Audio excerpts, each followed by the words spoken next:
Hi hello welcome to అడుగుచిద్దాం. నేను మీ పరశురామ్. ఈరోజు మనం అనంతపురం జిల్లాలోని పుట్టపర్తి నియోజకవర్గ కాంగ్రెస్ పార్టీ ఇన్ఛార్జ్ అయిన సామకోటి ఆదినారాయణ గారి మన దగ్గర ఉన్నారు. స్టేట్లో అండ్ సెంట్రల్లో అండ్ పుట్టపర్తి నియోజకవర్గంలో కాంగ్రెస్ పార్టీ పరిస్థితి ఏంటి అని అడిగి తెలుసుకుందాం మనం. నమస్కారం సార్. సార్, పుట్టపర్తి నియోజకవర్గంలో కాంగ్రెస్ పార్టీ పరిస్థితి ఏంటి?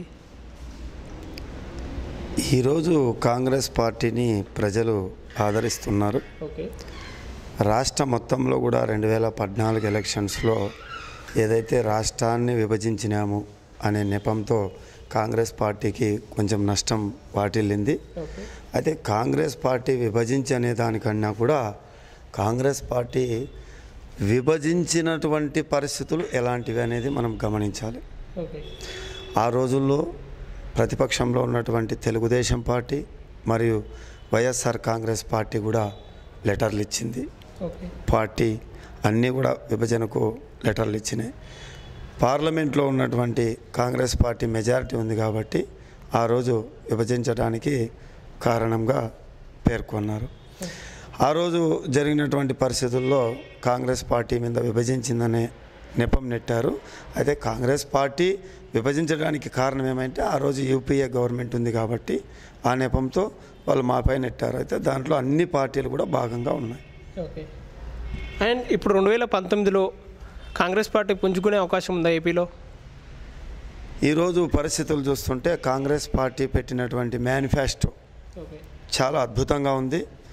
అన్ని కులాలకు, అన్ని వర్గాలకు, అన్ని విధాలమైనటువంటి ప్రజలకు కూడా ఆదుకునేందుకు ఇప్పుడున్నటువంటి మేనిఫెస్టో రాహుల్ గాంధీ మరియు ప్రియాంక గాంధీ నాయకత్వంలో మా పిసిసి చీఫ్ రఘువీరారెడ్డి గారు చాలా మటుకు ప్రజలకు ఏదైతే అనుకూలంగా ఉంటుందో ప్రజాభిప్రాయం మేరకు ఈరోజు మేనిఫెస్టో ఉంది కాబట్టి కాంగ్రెస్ పార్టీ ఖచ్చితంగా విజయం సాధిస్తున్న ధీమా ఉంది. రానున్న ఎలక్షన్స్లో కాంగ్రెస్ పార్టీ 175 నియోజకవర్గాల్లో పోటీ చేసే అవకాశం ఉందా, లేదా పొత్తులో భాగంగా వదులుకునే పరిస్థితి ఉందా? ఇప్పుడున్నటువంటి పరిస్థితుల్లో ప్రజలకు కాంగ్రెస్ పార్టీ చాలా అవసరము. రాహుల్ గాంధీ ప్రధాని అవ్వడానికి ఇప్పటికే కూడా రాష్ట్రంలో అబోవ్ 50కి పైన ఉన్నటువంటి ప్రజలు ఒప్పుకున్నారు. 2019 ఎలక్షన్స్లో కాంగ్రెస్ పార్టీ విజయం సాధిస్తుందనే నమ్మకం నాకు ఉంది. అండ్ సెంట్రల్లో మహాకూటమి ఉంటుంది కదా, స్టేట్లో కూడా మహాకూటమి ఉంటుంది అనుకుంటున్నారా? అది ఇప్పటివరకు మా పిసిసి చీఫ్ ఆదేశం మేరకు మాకున్నటువంటి ఆలోచన పరంగా ఆలోచిస్తే రాష్ట్రంలో అయితే పొత్తు ఉండదు రాష్ట్రంలో. ఎందుకని సెంట్రల్లో పొత్తు ఉంటుంది కదా? అంటే కొన్ని మా పరిధిలో ఉన్నటువంటి వరకు మేము అడగగలుగుతాము. మా పై ఉన్నటువంటి వారు చెప్పడము మాకేమంటే మన రాష్ట్రంలో పొత్తు ఉండదు, కేంద్రం గురించి మనం మాట్లాడడానికి మన స్థాయి కాదు, కేంద్రంలో ఎవరైతే ఏ స్టేట్లో పొత్తు పెట్టుకోవాలనేది అది కేంద్రం నిర్ణయిస్తుంది అనే వరకు మాకు తెలియజేయడం జరిగింది. 2019లో కాంగ్రెస్ పార్టీ కేంద్రంలో అధికారం చేపట్టనుందా? 2019లో 100% రాహుల్ గాంధీ ప్రధానమంత్రి అవుతాడు. రాహుల్ గాంధీ ప్రధానమంత్రి అయిన వెంటనే ఆంధ్రప్రదేశ్కు ప్రత్యేక హోదా ఇస్తాడు. మరియు విభజన చట్టంలోని హామీలన్నీ కూడా ఒక కాంగ్రెస్తోనే సాధ్యం. అన్నమాట నిలబెట్టుకుంటుందా కాంగ్రెస్ పార్టీ, లేదా బీజేపీ లాగానే మళ్ళీ యూటర్న్ తీసుకునే అవకాశం ఉందా? ఇప్పటికీ 130 సంవత్సరాలు పైగా భారతదేశంలో ఏదైనా పార్టీ ఉందంటే అది ఒక కాంగ్రెస్ పార్టీ. ఈరోజు బడుగు బలహీన వర్గాలకు రాజకీయంగా కానీ ఆర్థికంగా కానీ చేతునిచ్చేదంటే ఒక కాంగ్రెస్ పార్టీ. మాట ఏ రోజు కూడా కాంగ్రెస్ పార్టీ రిటర్న్ ఉండదు, మాట తప్పదు. ఓకే, కాంగ్రెస్ పార్టీ అధికారంలోకి వస్తే ప్రత్యేక హోదా ఇస్తుందంటారు. అయితే రాహుల్ గాంధీ గారు మొన్న జరిగినటువంటి కర్నూలు బహిరంగ సభలో మరియు మొన్న చిత్తూరులో కూడా ఆయన ఒకే వాగ్దానం చేశాడు. నేను మన ఆంధ్రప్రదేశ్లో రాష్ట్రంలో కాంగ్రెస్ పార్టీ రాకపోయినా సెంట్రల్లో మా గవర్నమెంట్ వచ్చిన వెంటనే 2 లక్షల రూపాయలు ఈ 29 రాష్ట్రాల్లో కూడా రైతుకు చేస్తాను, మరియు ఆంధ్రప్రదేశ్కు ప్రత్యేక హోదా ఇస్తేనే నేను అడుగు పెడతానని చెప్పేసి చెప్పడం జరిగింది. సార్, ఇక్కడ లోకల్లో మీ ఎమ్మెల్యే పుట్టపర్తి ఎమ్మెల్యే అయిన పల్లె రఘునాథ్ రెడ్డి గారి పనితీరు ఎలా ఉంది? మరి ప్రతిపక్షంలో ఉన్న మీరు ఎలా చూస్తారా? ఈరోజు 2014లో మేము అధికారం కోల్పోయినప్పటి నుంచి కూడా ఈరోజు వరకు కూడా చూస్తే కాంగ్రెస్ పార్టీ అడిగిన ప్రతి ఒక్కరికి కూడా ఇందిరమ్మ ఇల్లు ఇచ్చింది, ఇందిర జలప్రభ, ఎన్నో సంక్షేమ పథకాలు, ఎన్నో అభివృద్ధి కూడా కాంగ్రెస్తోనే సాధ్యము. ఇప్పుడు ఉన్నటువంటి నాయకులు ఎవరు కూడా అంత మటుకు వర్కులు చేయలేదని చెప్పేసి చాలా విమర్శలు ఉన్నాయి. అండ్ ఓవరాల్గా చంద్రబాబు పనితీరు ఎలా ఉందంటారు? మరి చంద్రబాబు నాయుడు పనితీరు ఇప్పుడు చూస్తా అంటే ప్రజల్లో ఈరోజే ఎందుకు ఈ సంక్షేమ పథకాల గురించి, పింఛన్ అయితే ఏమి, ఇలాంటి పథకాలు ఇంతకు ముందు నుంచి కూడా ఎందుకు పెట్టలేదు అనే ఒక ఆలోచన ఉంది. ఈ 2 నెలలు ఎలక్షన్ ముందర విడుదల చేసేటివన్నీ కూడా ప్రజలు నమ్మరు. ప్రజలు ఏదైతే వాళ్ళ అభివృద్ధి కోరుకుంటున్నారో, ఏదైతే వాళ్ళ మనసులోని మాట ఉందో, మనం ఇప్పుడు కూడా కాంగ్రెస్ పార్టీకి దూరంగా 4.5 సంవత్సరం పక్కన పెట్టడం తప్పైంది. కాంగ్రెస్ పార్టీని అధికారంలోకి తెచ్చుకోవాలి. ఎన్నో చారిత్రాత్మకమైనటువంటి విజయాలు సాధించింది కాంగ్రెస్ పార్టీ. భారతదేశానికి స్వాతంత్రం తెచ్చింది. మరియు ఎన్నో వాళ్ళ కుటుంబాలు కూడా చాలా మటుకు నష్టపోయినాయి ఈ భారతదేశం కోసం.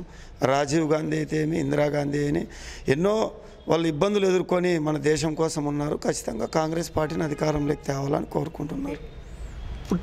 ఒకవేళ కాంగ్రెస్ పార్టీ అధికారంలోకి వస్తే పుట్టవర్తిలో ఎప్పుడు చూడని అభివృద్ధి చూపిస్తారా? మరి ఇప్పటికే కూడా మా పిసిసి అధ్యక్షుని ఆదేశాల మేరకు నియోజకవర్గం అంతా కూడా ఇందిరమ్మ రాజ్యం ఇంటింట సౌభాగ్యం అని పర్యటించినాము. మాకున్న ఇన్ఫర్మేషన్ ఏమంటే లోకల్గా మా అధికారంలో ఉన్నా లేకపోయినా లోకల్గా మీ సమస్యలన్నీ కూడా ఏదైతే ప్రజల సమస్యలు ఉన్నాయో అవన్నీ కూడా మీరు బేస్ చేసి తీసుకొని లోకల్ మేనిఫెస్టో అంటే ప్రజలకు అనుగుణంగా ఏదైతే ఉందో రాష్ట్ర మేనిఫెస్టోతో పాటు కూడా నియోజకవర్గ మేనిఫెస్టో ఒకటి తయారు చేయమన్నారు. ఇప్పటికే మేము చెరువులు చాలా మటుకు పరిశీలించినాము. దాదాపు 200కు పైబడినటువంటి ఈ నియోజకవర్గంలో చెరువులు ఉన్నాయి. అవన్నిటినీ కూడా పూర్తి స్థాయిలో నింపేదానికి మేము కృషి చేస్తాం.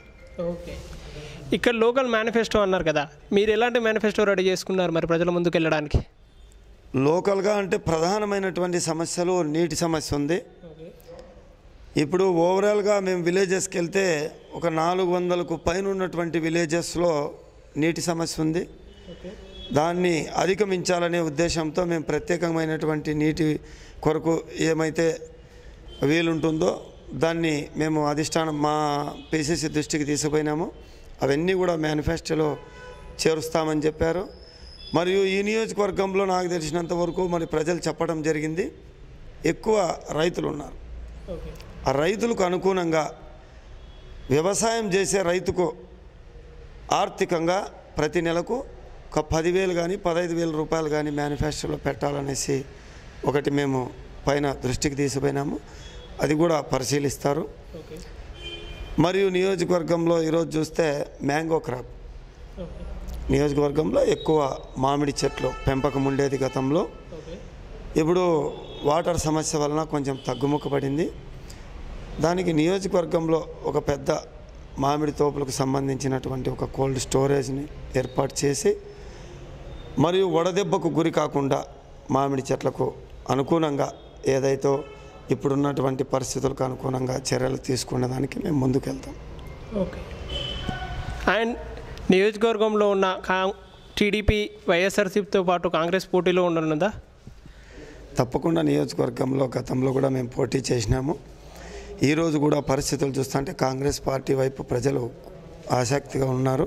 మేము పోటీ చేస్తాము, తప్పకుండా విజయం సాధిస్తాం. ఓకే, ఏం చూసి కాంగ్రెస్ పార్టీకి ఓటేస్తుంది అనుకుంటున్నారు?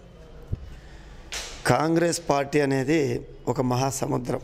ఓకే, ఆ సముద్రంలో ఎంతోమంది పార్టీలు మారచ్చు.